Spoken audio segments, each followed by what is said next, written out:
Morning, guys. Welcome back. Jordan here at the Nutty Gnome Homestead.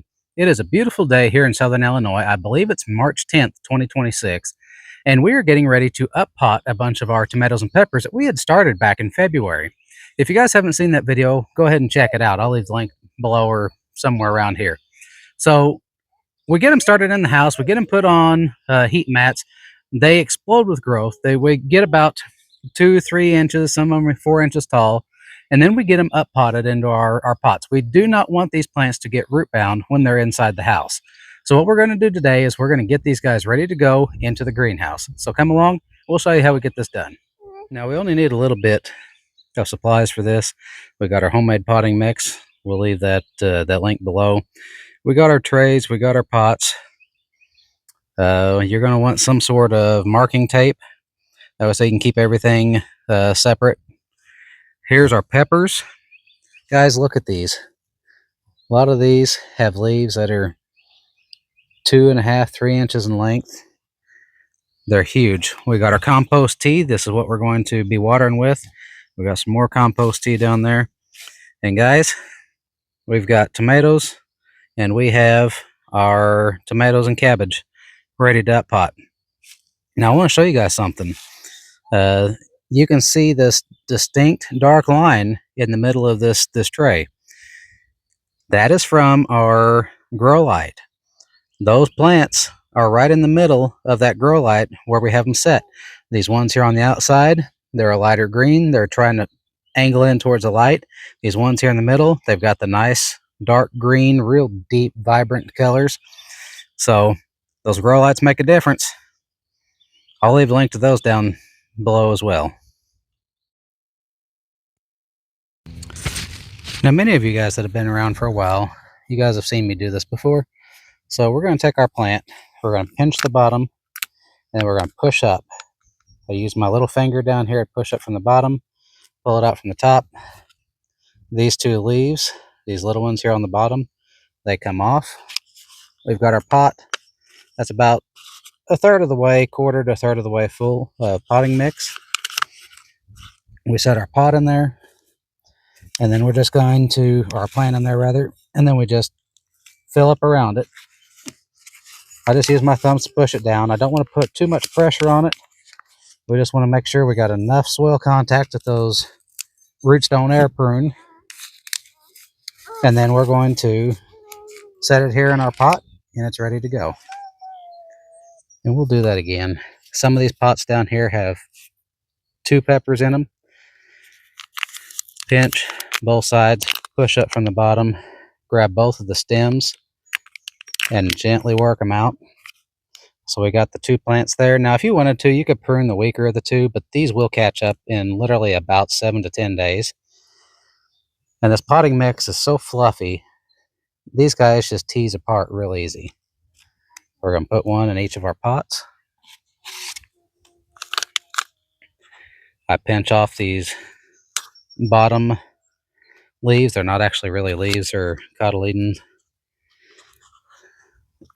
leaves. So we pinch those off. They'll never produce anything. They don't help the plant out. They're just a pseudo leaf to get the plant started. Poke it down.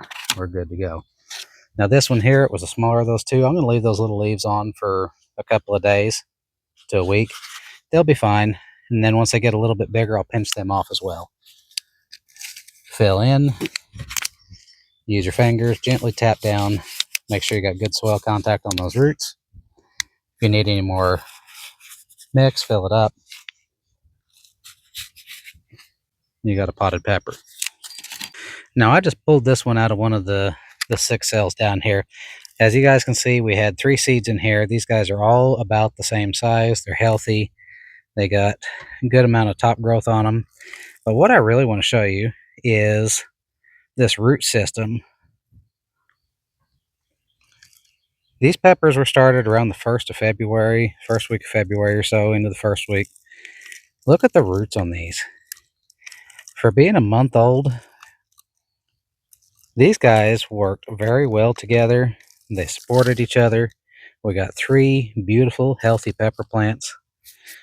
Guys, that's why we plant multiple seeds to a cell.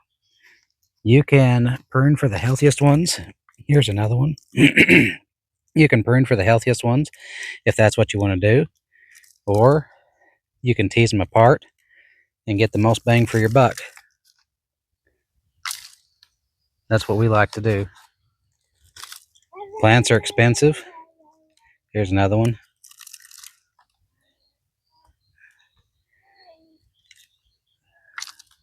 We make the most out of it. Now, there's one that was trying to make. It would have made if I'd left it. That's okay. I've got enough of these peppers. I'm not too concerned about losing one or two. So just like earlier, we're going to sit here. We're going to fill these guys up, get them all potted.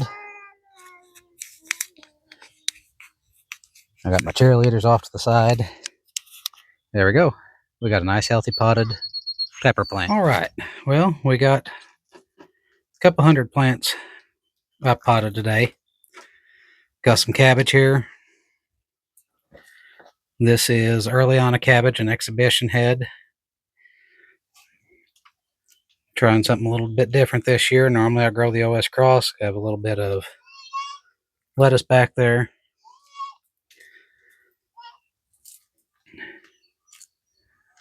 Got some lettuce in these pots.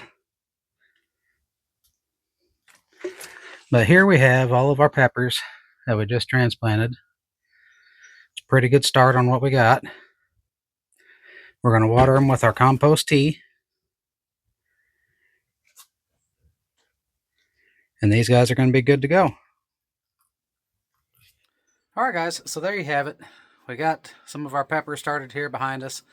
It's been pretty warm out here in the greenhouse. I've got my extra sheeting up to help hold in some of the heat. That's how we get our peppers started here on the farm. If you guys have any questions or comments about it, potting your peppers or tomatoes or cabbage or any of your other plants, don't hesitate to hit us up, leave a message down below, or contact us over on Nutty Gnome Homestead on Facebook. If you guys do me a favor, hit that like, share, and subscribe button. It really does help us out. So until next time, get out there, play in the dirt, have some fun. Y'all stay safe.